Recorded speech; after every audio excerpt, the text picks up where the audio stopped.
You don't even know how many times you've left yourself, not in death, but in climax, not in grand betrayals, but in quiet, invisible moments.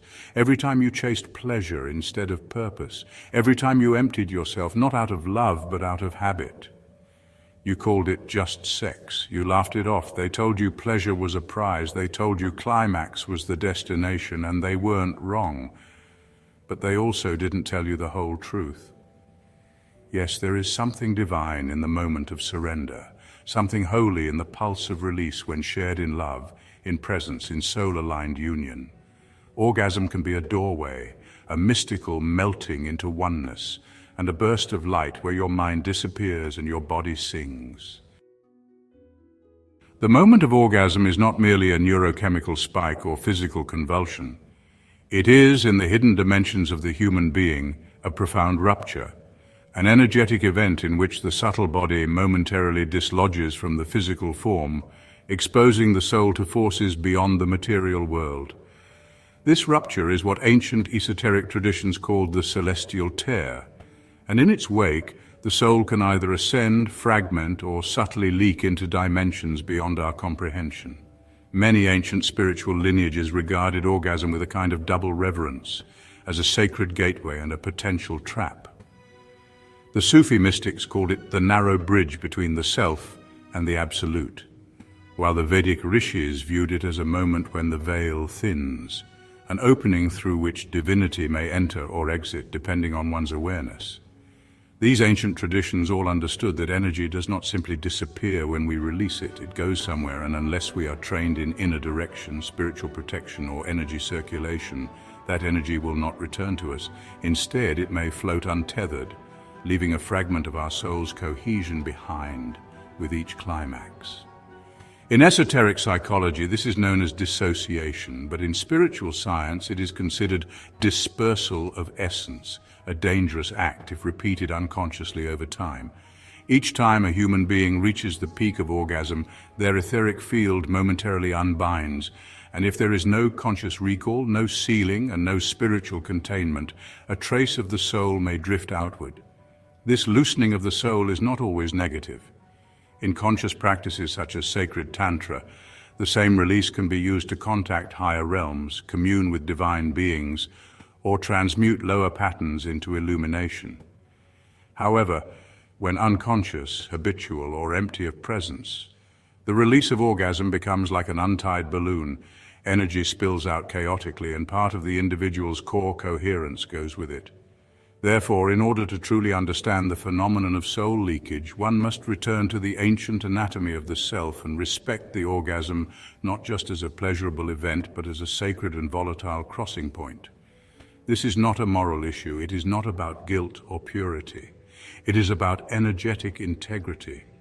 And when the layers of the self are understood and honored, we begin to see that every climax is either a death or a rebirth, depending entirely on the awareness we bring to it.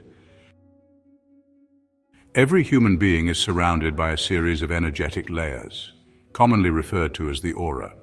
The auric field serves as both a buffer and a membrane, protecting the integrity of the inner self from external forces and dimensional interference. This auric shell is not static. It fluctuates, expands, and contracts depending on emotional states, spiritual practices, physical health, and most critically, sexual arousal and release.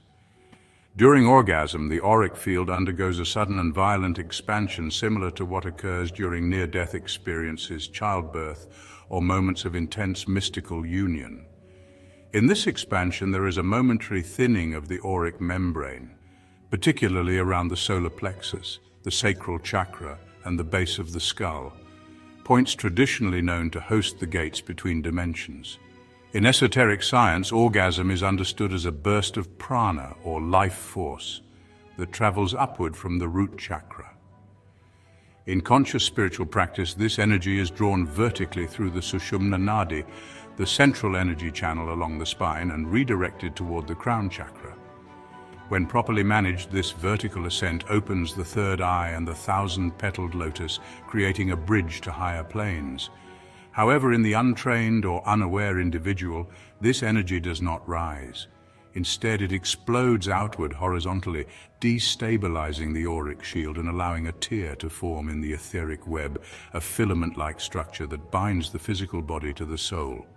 This outward explosion is what the Taoists referred to as Jing loss, and what Gnostic mystics described as the fraying of the garment of light. One of the lesser-known but vital components involved in this process is the golden thread, also known in Kabbalistic and yogic mysticism as the karana, a luminous bridge that connects the individual soul to the higher self. During orgasm, this thread quivers. If the energy is misaligned, the thread can strain, and while it does not break, except at death, it may lose tension, weakening the soul's anchoring and opening subtle access points through which energy, and sometimes spiritual coherence, can seep away. What leaks during orgasm is not simply energy.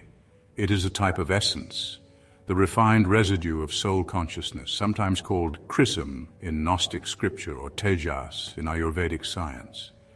This substance is linked to divine memory, spiritual clarity, and inner orientation. When it is lost, it is not easily recovered. Over time, multiple losses of this substance may lead to spiritual confusion, emotional dissociation, or the haunting feeling of being not quite fully here. The astral body, which is responsible for dream, emotion, and memory, is particularly vulnerable during the moment of orgasm. This is because it is the layer most likely to slip out of alignment with the physical body when the auric field expands. Many initiates report strange dreams, hallucinations, or eerie emotional aftershocks after intense sexual experiences, especially when the act was not spiritually grounded or mutually respectful. These are not psychological symptoms. They are the echoes of astral displacement, signs that part of the soul moved out of phase with the body. Even more dangerously, when the auric field tears and the soul partially exits, external entities, non-physical beings that inhabit the lower astral realm may enter. The Gnostics called these beings archons. The Taoists referred to them as hungry ghosts, and indigenous shamans often describe them as spirit hitchhikers. They are drawn to the life force expelled during unconscious orgasm, and when the auric boundary is open, they may attach themselves to the weakened field, feeding on the individual's essence over time. This is not folklore. It is a well-known risk among initiates who engage in high-energy practices without spiritual hygiene. There is also the phenomenon of energetic imprinting, wherein a part of the soul becomes subtly tied to the person or environment in which the orgasm occurred. This is one reason why some individuals find it nearly impossible to forget certain lovers or feel haunted by past sexual encounters. The soul, having leaked into the field of another, has left behind a trace of its resonance. And unless this imprint is retrieved or transmuted, it can act as an anchor, pulling one's attention, dreams, and emotional energy toward that person for years. All of this illustrates a single critical truth. Orgasm is not neutral. It is either a portal or a pitfall, depending on the awareness of the participant. The celestial tear created at climax is an invitation for the soul to ascend or for the self to fragment. One of the earliest and least understood signs of soul leakage is a subtle loss of inner vision. This does not mean literal blindness, but a fading of the inner eye. Individuals who once had rich imagination, dream recall, or vivid visualizations often report a strange dullness creeping in after a series of intense sexual encounters. The colors of dreams fade, meditation becomes harder, mental imagery becomes dry and mechanical. This is not simply fatigue, it is the result of the astral body losing cohesion, since it is the astral body that projects images into consciousness. When it begins to fray, the screen of the mind turns blank or static-filled. People experiencing this often say, "I feel like my imagination has died," or "I can't see anything when I close my eyes anymore." What has died is not imagination, but the soul's projection capacity. Among all dream archetypes, one of the most secret indicators of soul slippage is the recurring dream of falling, especially when it never ends in impact or resolution. Individuals often report being pulled downward or upward in their dreams, through tunnels, into the sky, through space, without ever touching ground. When a soul is intact and properly seated within the body, the inner voice, that quiet guide we often call intuition or higher self, speaks with clarity. But after repeated soul leakage, individuals begin to experience static within that voice. Sometimes it becomes silent, other times it splits. The person may hear contradicting impulses or feel as if the voice no longer belongs to them. Another benefit of this discipline is the amplification of mental focus and willpower. From a psychological standpoint, the act of restraint rewires the limbic system, the primitive part of the brain responsible for impulses, and strengthens the prefrontal cortex, the seat of decision-making and higher reasoning. On a hormonal level, testosterone begins to recalibrate. Scientific studies, some buried in obscure Soviet-era medical journals, others quietly circulated in Eastern monastic orders, indicate that regular retention leads to heightened levels of testosterone, balanced endocrine function, and a surge in life force. Emotionally, the practitioner of this sacred art begins to feel a rare kind of freedom. The compulsions of lust no longer dictate his behavior. He's no longer pulled like a puppet by the strings of media, advertising, and cultural programming.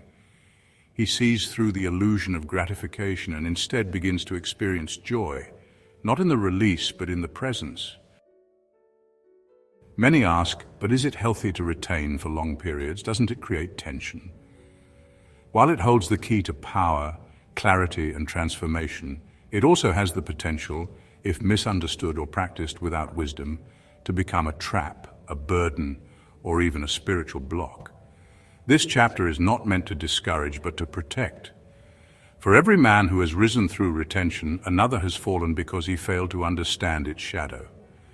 One of the most common and yet overlooked disadvantages of semen retention is psychological tension and energetic congestion. When a man begins to retain his seed without understanding the principles of energetic transmutation, he is likely to experience restlessness, irritability, mood swings, and even a kind of anxious paralysis.